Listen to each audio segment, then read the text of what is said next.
Jonathan, thank you for making some time to come over here to the first turn.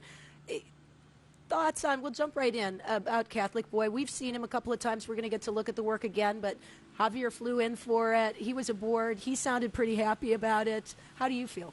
I feel great. I mean, Javier's a big barometer on this horse. I mean, the fact that he's flown in twice from New York and really been generous with his time means a lot to us. I mean, not only utilizing his abilities to execute these works, but just his contribution to the whole thing has been immense. So, big kudos to him.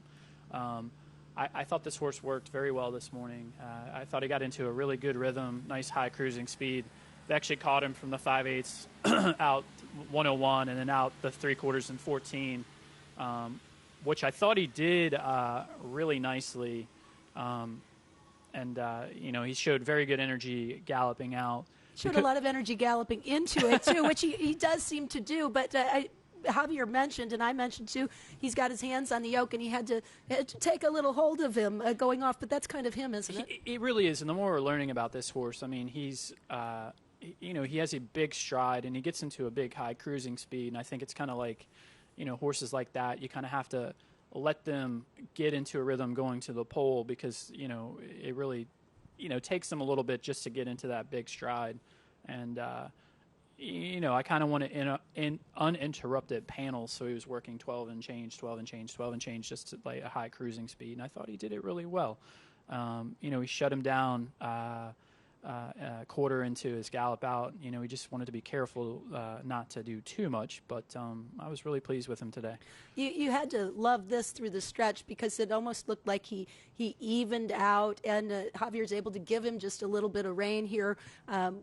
That he finishes just so enthusiastically to the wire. He did, and it was good to see, especially this close, and being your final work. I mean, it's always it takes a lot of anxiety out of our lives, when these horses kind of have their final works and they're done in this manner. And most importantly, it's kind of a continuation of what we've seen from him throughout the year. This time last year, Jonathan, you were getting prepared for the Breeders' Cup Juvenile Turf. A lot has happened in the last year. I remember being on an NTRA conference call right before the Travers, and you said the big difference with this horse was that you wanted to get him closer to the pace and let him kind of get into a battle from the time they left the gate to the time they hit the wire. And it really proved as much in the two grass races. And then, again, it worked to his advantage in the Travers. So talk a little bit about the development of this horse over the year. Early on, especially with our young horses, we don't really force them to do anything in a race scenario. We let them break and kind of let them find themselves. And early on, he's a horse that was content to kind of sit off the pace and engage. And, for a little while, I thought he was a horse that had a turn of foot and kind of had a more turf approach to things. And subsequently, he's really grown up and gotten stronger. And he's gotten more engaged in his works, and he's been a little bit sharper from the gate and sharper into the bridle from the pole, and physically he's put on weight, and so he kind of gave us confidence that he was approaching that time in his life where we could be a little more aggressive with him. I wonder, you talked about letting a horse kind of find his way, and he started out on the turf. Were you always confident that he was going to be as good a dirt horse as he is a turf horse? I mean, we felt he was adept on both surfaces in the morning. I mean, he breezed equally well on both. The big thing we're looking for is a route race. And, in a 2-year-old's career, there are a lot more options going along on the turf. And, so that's kind of a byproduct of why he started on that. And then he did well, so there was no reason to change it, until after the Breeders' Cup and the Remsen was on the horizon. It seemed like a good time to see how he handled the dirt, and he did, and it kind of started to change the course we charted for him a little bit. Did the Travers prove anything to you that you didn't already know about him? I mean, the month leading up to the Travers, I hate admitting this, but it was probably one of the easiest months I've ever had with a horse leading up to anything. He breezed super. He really didn't have a hair out of place the entire time. So we anticipated him showcasing himself at his best. To go and do what he did against that caliber of horse. I didn't know he would do that. I would be, lying if I said that. But we thought we were really taking him over in peak condition. And it was almost nerve-wracking in the sense that everything was going too well. That I was getting a little worried because it was just, it really, we couldn't have drawn it up any better. Everything just went so seamless for him.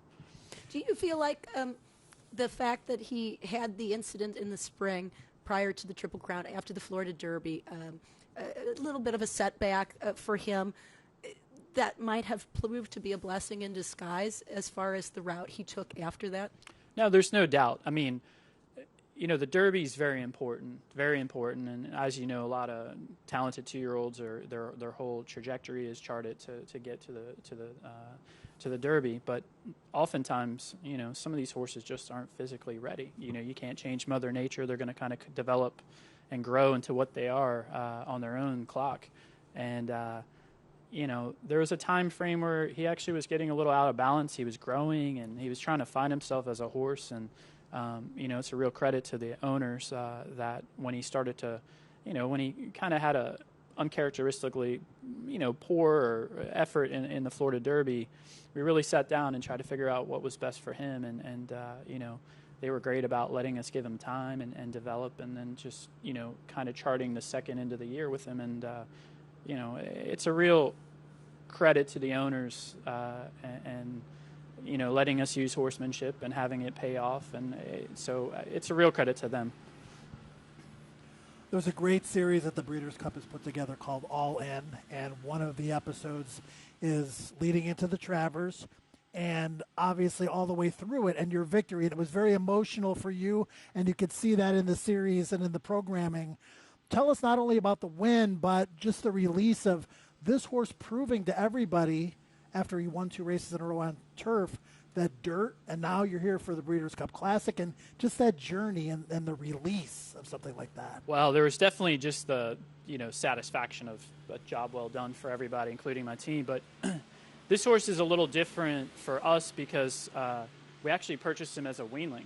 And, part of our operation, or the backbone of my operation, is buying young horses, and then we actually break them, which is very different from a lot of trainers. So, we have a lot of time spent with him and a lot of, emotional equity that kind of built up and came out when he won.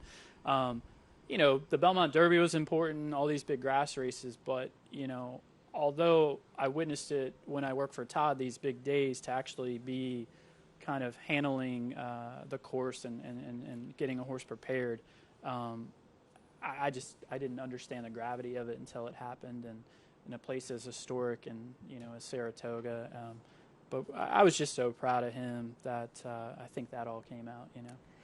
It's been kind of a circuitous route for you in the horse world. Your background in horses, you're kind of immersed in it from Virginia, which is truly horse country. But a steeplechase jockey, you mentioned working for Todd, and then I know a lot of work at Bridlewood Farm. Does all of that, do you feel like it helps prepare you for the experience that you're going through now with a big contender, a top choice in a race like the Breeders' Cup Classic, or is this still a little surreal for you? No, I mean, I could sit here for 5 hours and tell you why it was so nice to work for Todd, but one of the big things was, we were very fortunate to be participating in big days, almost every weekend. And, the approach was always to take care of your horse the best you can and prepare him and never get intimidated by the races or who you're running against. I mean, really it boils down to doing the best you can. So, the gravity of the event, it doesn't overwhelm me. It's more just making sure that we prepare this horse the best we can and bring him over in a position where he can showcase his ability. But we're very proud to be here. Talk about the field. Let's talk about the competition. Do you look at the competition? I'm curious. I do. I mean, honestly, until the draw happens, I think you have to be careful because, I mean, the draw, depending on how a race is drawn, there can be 50 different scenarios played out. So I don't feel it necessary to have any angst about possible scenarios until it actually is on paper. It's our first time against olders. We're stepping back out of our age group, and that's always, that's one of the biggest steps in horse racing. So we're very cognizant of that. I mean, you're getting into the gate with, Bob Baffert and Aidan O'Brien and John Gosden and Bill Mott, and these are the reasons we work as hard as we do, or to have these sort of opportunities. You'll be happy to know that 3-year-olds have had more success in the Breeders' Cup Classic than any other Breeders' Cup race. 35% of the winners. You've got a very good 3-year-old. You mentioned the draw. How would you like to see it play out, Jonathan? I mean, there are some horses with speed. You're one of the horses that wants to be forward. I mean, I'm guessing middle of the gate with some of the other speed horses drawn inside of you. That's always the ideal scenario, is you're drawn, mid to high, so that you can take an opportunity to see what develops inside of you. So ideally, speed drawn low and us drawn mid, so we can kind of be in a stalking position.